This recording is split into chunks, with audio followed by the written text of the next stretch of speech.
irmãos e irmãs, continuamos esse nosso itinerário para vencer a nós mesmos, a fim de podermos dizer na noite santa da Páscoa do Senhor: vivo, mas já não eu, é Cristo que vive em mim.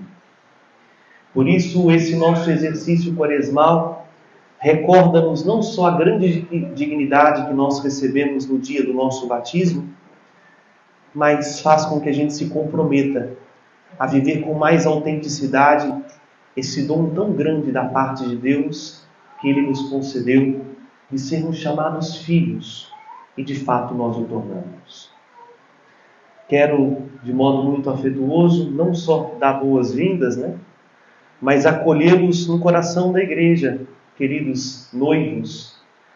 Em breve vocês receberão o sacramento do serviço.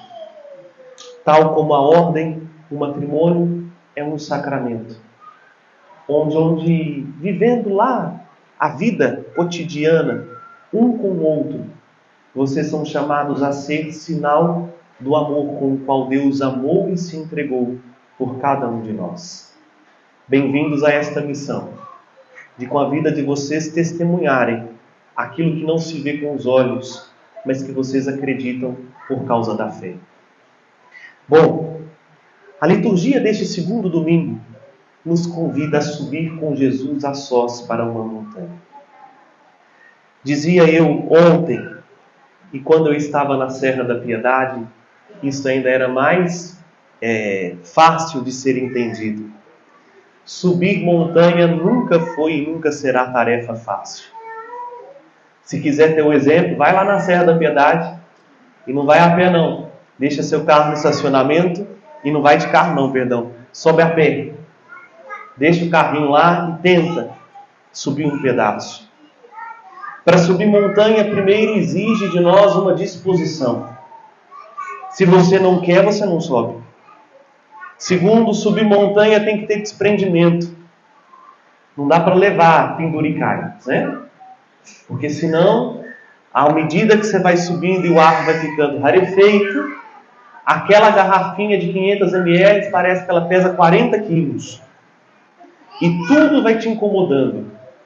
E num dado momento você tem duas opções. Ou você desapega de tudo aquilo que você levou e joga ali no meio do caminho, ou para de subir. Jesus nos convida a subir uma montanha. Por isso não é tarefa fácil. É um desafio, porque exige de nós espiritualmente as mesmas coisas que nós temos que fazer fisicamente para subir uma montanha: disposição e desprendimento. A disposição ela é impulsionada quando nós temos um bom motivo. Então, não raro eu encontrava pessoas que subiam a pé os 6 quilômetros da Serra da Piedade, desde a portaria até lá no alto da ermida, porque tinham um bom motivo. Iam agradecer uma graça, ou queriam fazer a via sacra, meditando um pouco mais os mistérios da paixão do Senhor. Se não tem um para quê, é muito difícil que se proponha até o fim este caminho tão desafiador. E o para quê da nossa existência está nos apresentado hoje de um modo muito bonito, no Salmo 115, que nós cantamos como responsório: andarei na presença de Deus, junto a Ele, na terra dos vivos. É por isso que nós nos penitenciamos na Quaresma, na consciência profunda de que nós só conseguiremos andar na presença de Deus, na terra dos vivos, quando nós morremos para os nossos pecados e morremos para a nossa vontade. Primeiro, o que é esta terra dos vivos, A terra dos vivos, do qual o salmista diz, e nós teremos oportunidade de meditar isso melhor no Sábado Santo, é justamente o reino de Deus, o céu. O céu não é o lugar dos mortos. O céu é o lugar daqueles que receberam do vivente, porque assim o Apocalipse vai apresentar Jesus. Ele é o vivente. Receberam dele a vida. É por isso que vocês lembram da missa do dia 2 de novembro, dos finados? O padre disse: a igreja não reza pelos mortos, a igreja reza pelos defuntos. Há uma diferença. A diferença é que a morte para nós é algo muito pior do que a morte biológica que nós vamos um dia experimentá-la. A morte biológica, ela não é o fim, mas pode existir uma morte, e esta morte é tão sentida que o salmista diz no salmo que nós acabamos de cantar: é sentida por demais pelo Senhor a morte de seus santos, seus amigos. Que morte é essa? É o resumir a nossa existência ao nada. É sermos condenados ao inferno. O inferno existe, viu? Não é figura de linguagem, não. O inferno é uma opção que nós vamos cultivando ou não ao longo da vida. Aí sim nós não rezamos pelos mortos. Porque os mortos são aqueles que escolheram morrer. Aqueles que, tendo a oportunidade de escolher a vida, escolheram a morte. Aqueles que, ao invés de se esforçarem para viver a vontade de Deus, viveram como se Deus não existisse. Mas todos aqueles que estão em Cristo são novas criaturas. Não conhecem a morte. Por isso ele disse para Marta, quando Lázaro estava morto: eu sou a ressurreição e a vida. Todo aquele que crê em mim, mesmo que morra, claro, aqui a morte biológica, mesmo que isso aconteça, não morrerá jamais. Ele é o Filho muito amado. E para entender isso, nós temos a primeira leitura de brinde, do livro do Gênesis. Abraão que vai oferecer seu filho em sacrifício por um ato estrito de obediência à vontade de Deus. Muitos de vocês já conhecem a história, né? Mas vale a pena repeti-la. Abraão já era um homem de idade avançada. Só o fato de ser de idade avançada, a gente já entende a impossibilidade de ter filho. Tanto ele quanto Sara. Não bastasse isso, eram estéreis. O sonho da vida de Abraão era ter um filho.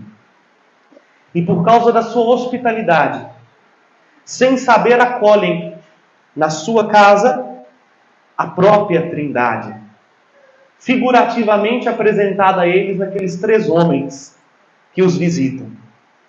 E então Deus concede a Abraão e a Sara a graça de terem um filho, Isaque, o filho do sorriso.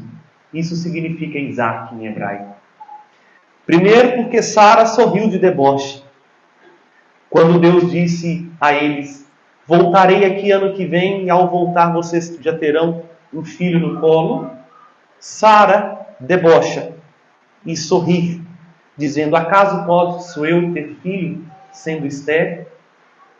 Em contrapartida, Abraão também sorri. Abraão sorri de alegria, porque sabe em quem colocou sua confiança. Isaque, então, era justamente a pérola mais preciosa da vida de Abraão. Não precisa de muito esforço para você entender o porquê. Um filho, me desculpe falar assim, né? Um filho que não é tão sonhado, que não é programado, já é uma pérola de grande valor, ainda mais nesse caso específico da vida de Abraão, que já estava entrando na casa dos 80 e não tinha filho, e agora vê o seu sonho se realizar. Quanta estima Abraão não tinha pelo seu filho. E daí não precisa muito esforço para a gente entender que Isaque era um filho amado de Abraão. E aqui está um grande risco que eu gostaria de alertar a mim e a você nessa liturgia. Cuidado para aquilo que para nós é muito valioso não ocupar o fundamento. Por mais valioso que seja o seu sonho, ele não pode ocupar o lugar de Deus. É por isso que num dado momento, Deus põe Abraão à prova. E é justamente assim que o texto começa. Versículo 1. Deus chamou Abraão para pô-lo à prova. Um pouco do que nós já estamos meditando desde a quarta-feira de cinzas. A prova não é um problema para o cristão. A provação, muito pelo contrário, É o único caminho de fazer com que as nossas virtudes se consolidem. Já dei vários exemplos e vocês entendem muito bem como funciona isso. E vou dar o mais banal, o da paciência, porque eu acho que pega quase todo mundo, né? Quem aqui precisa de paciência? Levanta a mão, não, para você não auto-confessar, né? Todos nós. Agora, se você pedir a Deus paciência, Ele vai te dar paciência. Sabe como? Aumentando a quantidade de pessoas para encher seu saco. Evidente. Porque para que Ele vai te dar paciência se não for para usá-la? E como é que você vai saber se você ganhou paciência, se você não tem oportunidade de derramar sua paciência em algo ou alguém? Portanto, a aprovação não é uma dificuldade. Nem Deus a vê assim. Se Deus nos permite passar pela prova, em primeiro lugar, Ele espera de nós uma resposta. Porque Ele sabe que não fomos feitos para viver arrastando sobre os nossos desejos e, na maior parte das vezes, mais desordenados. Fomos feitos pela Sua graça para vencer as tentações e com elas sairmos mais forte. Tal como Jesus no deserto, que ouvíamos na semana passada.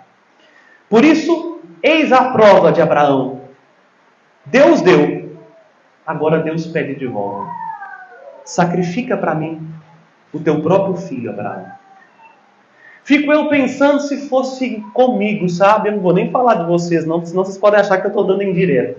Estou falando de mim mesmo. O tanto que eu poderia, naquele momento, revoltar-me. Como assim? O Senhor é um tirano. Sabe o quanto que eu me esforcei, o quanto que eu sonhei, o quanto eu quis esse menino e agora você me pede ele de volta? E interessante que depois que Deus pede, Deus não fala mais nada, né? Deus só disse isso: sacrifica o teu filho para mim. E emudeceu-se. Acontece comigo e com você, meu querido, a mesma coisa. Deus todo dia nos pede algo. E Ele só vai voltar a falar conosco quando a gente estiver disposto a fazer o que Ele pediu. Abraão nos ensina com uma generosidade tamanha que para Deus nós não estamos na condição de dizer não. Lembra de quantos nãos você já disse para o Senhor? E justamente por isso experimentamos um profundo incômodo. Porque toda vez que a gente não faz aquilo que Deus pede, a gente pode esconder de todo mundo que Deus nos pediu algo. Mas a nossa consciência vai sempre nos martelar que tem algo imperfeito. Está faltando alguma coisa. Ele pediu e eu não fiz. Diga sim para o Senhor. Um sim para Deus pode custar e custar muito, como custou muito para Abraão dar esse passo. Mas o resultado de um sim a Deus é infinitamente maior do que aquilo que nós pensamos. Porque veja, um desfecho da história, nem Abraão estava esperando por ele. Abraão, entendendo pela fé aquilo que Jó diz quando está lá no auge da amargura, que não tinha mais nada para perder, né? E Jó disse: o Senhor deu, o Senhor tirou. Em todas as coisas bendito seja o Senhor. Como dizia o saudoso Dom Henrique Soares, Deus é o único que tem o direito de nos pedir tudo, sem ter a obrigação de nos dar nada, porque Ele é Deus. Ele pode nos pedir tudo. E quando nós estamos dispostos a dar tudo, nós recebemos algo maior. Não está aqui no texto por uma questão óbvia, o tempo, porque se nós fôssemos ler o texto todo ia ser enorme. Mas a gente sabe muito bem que por obediência Abraão fez o que Deus pediu. Construiu o altar e levou a lenha. Só que quem carregou a lenha para queimar a vítima? O próprio filho, Isaque. O filho amado tomou no ombro os galinhos, no qual ele mesmo seria queimado em sacrifício. E não era de tudo tadinho, inocente. Porque num dado momento, Isaac faz as contas na cabecinha dele e vê: pai, tem altar, tem lenha, mas cadê a vítima para ser sacrificada? Eis uma resposta de Abraão, um homem que confia tremendamente em Deus. A resposta de Abraão foi: o Senhor providenciará, meu filho. E Deus quieto, né? Deus não fala nada. Até o momento em que Isaac entende que ele mesmo é a vítima. E Abraão então prepara o altar, coloca Isaac, e quando vai dar o golpe, o anjo do Senhor aparece e diz: Abraão, não faça isso com seu filho. Agora sabemos que temes a Deus. Olha para o teu lado direito e oferece esse cordeiro em sacrifício. E a partir desse ato, Abraão se torna ao mesmo tempo o pai de uma multidão e o destinatário de uma promessa que eu vou repeti-la.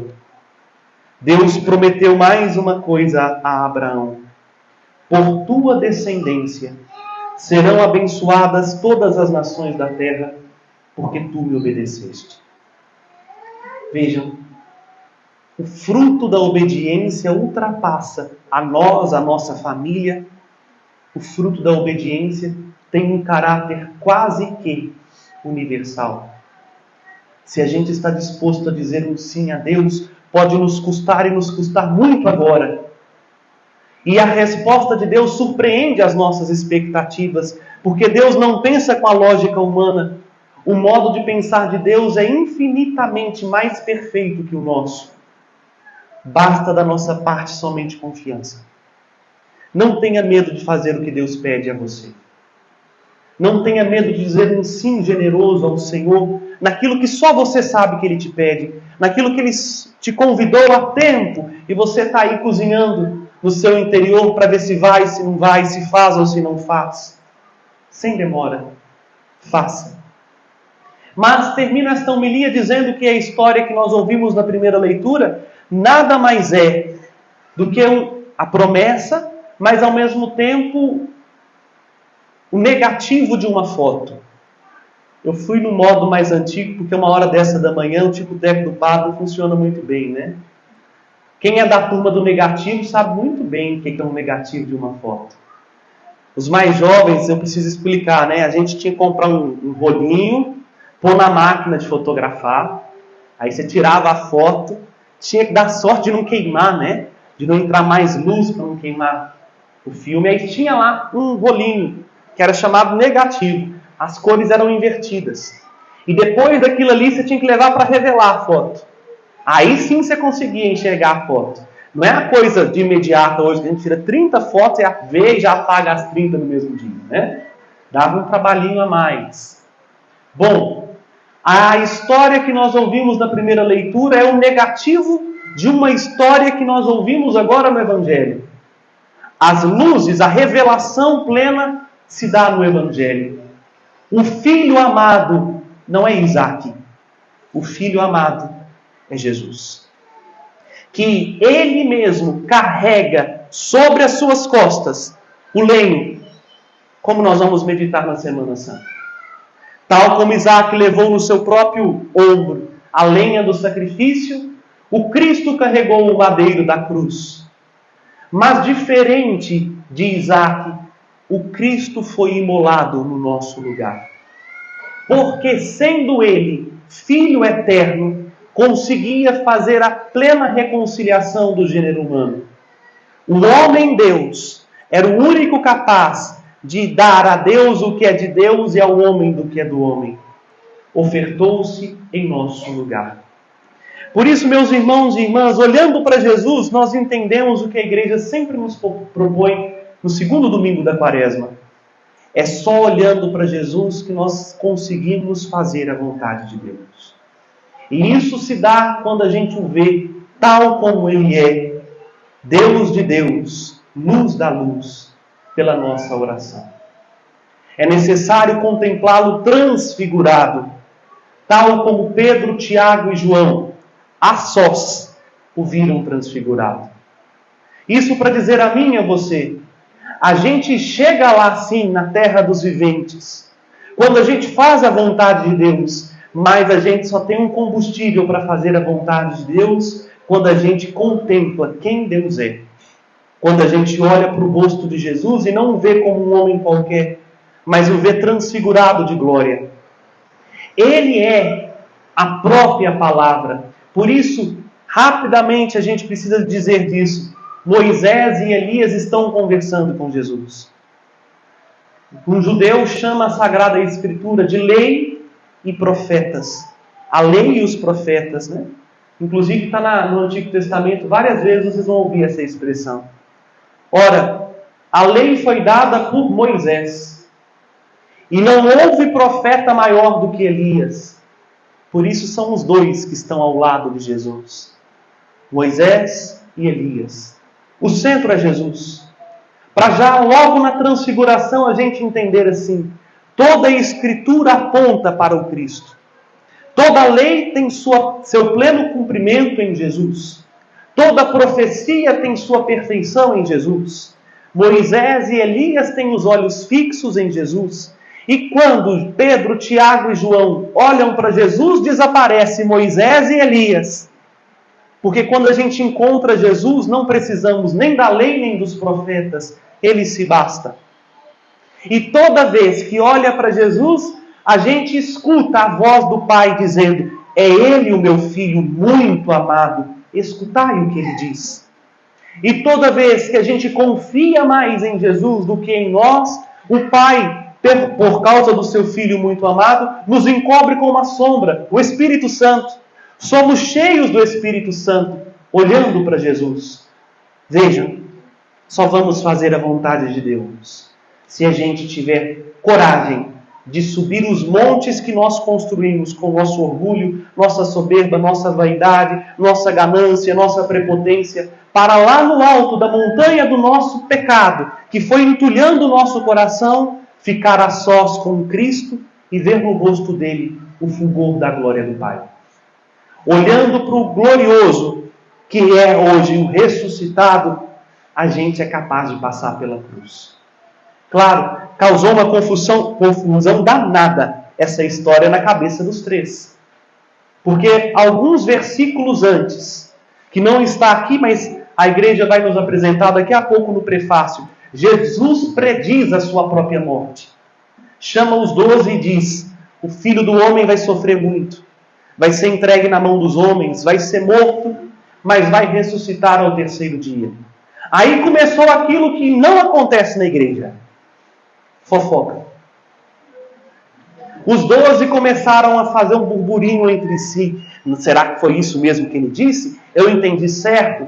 E aqui a interpretação do padre. Eu não tenho base bíblica, eu não tenho base na tradição da igreja, eu só tenho os meus neurônios e uma leve experiência de mais de 20 anos em comunidade para dizer isso. Talvez os protagonistas da fofoca eram justamente Pedro, Tiago e João, que era o que estava causando um reboliçozinho ali no coração dos outros 9, né? Por que Jesus não chamou os 12? Chamou os 3. Ora, mais ou menos pelos mesmos motivos, suponho eu, que eu faço de vez em quando na paróquia. Quando tem alguém dando trabalho, eu não vou levar para o conselho paroquial, eu vou chamar: fulano, vem cá. Ciclano, vem cá, vamos bater um papo aqui, né? Por isso Jesus chama os 3 no alto da montanha, segundo o Padre Filipe. Mas ainda que não seja, os 3 precisavam entender quem Jesus é, para só assim suportar a cruz. Entenderam? Não. Mas tiveram o bastante para, quando virem Jesus ressuscitado, não duvidar de que Ele é o Filho muito amado. De que para Ele nada é impossível. Tem coisa na nossa vida que nós só vamos entender lá para frente. Mas o mais importante é a experiência que nós dizemos hoje. Sim, eu quero fazer tua vontade. Mesmo sem entender muita coisa. Eu quero ir contigo onde o Senhor está. para que quando o Senhor achar que for a hora, a plena clareza, eu conseguir tê-la totalmente. Tenhamos coragem, meus irmãos e irmãs, através da nossa oração, do nosso jejum e da nossa penitência, de continuar subindo esta montanha, para ver Jesus tal como Ele é. E vendo Jesus como Ele é, nós teremos a força necessária para passar pela cruz sem desesperar. Porque nele se encontra toda graça e copiosa redenção. E Ele, o Filho muito amado, se entregou para isso, para que eu e você pudéssemos viver eternamente com Ele na terra dos viventes. Por isso, eu convido a terminarmos esta homilia cantando mais uma vez o refrão do Salmo. Porque isso não é um desejo nem é uma utopia, mas é uma certeza que nós temos firme convicção cada vez que o nosso olhar se entrecruza com o olhar do Cristo, que mostra o fulgor da Trindade no seu rosto. São João Paulo II disse isso de uma forma tão esplêndida que virou até canção. Jesus é o rosto divino do homem. O homem, quando olha para Jesus, se diviniza, porque Jesus é o rosto humano de Deus. Olhar para Jesus é descobrir que o céu existe. E por isso, a força necessária para passar pela cruz, nós só temos quando contemplamos o seu rosto glorioso. E termino. Isso só é possível pela oração. Que a certeza que nós cantamos agora invada o nosso coração e perpasse toda a nossa vida, para que o desejo de viver com Cristo faça com que os nossos olhares se voltem para o único Filho, o Filho eterno, e nele descubramos também quem nós somos, para fazer o que Deus quer que façamos e um dia receber tudo aquilo que Deus tem para dar àqueles que sabem ser a Ele obediente.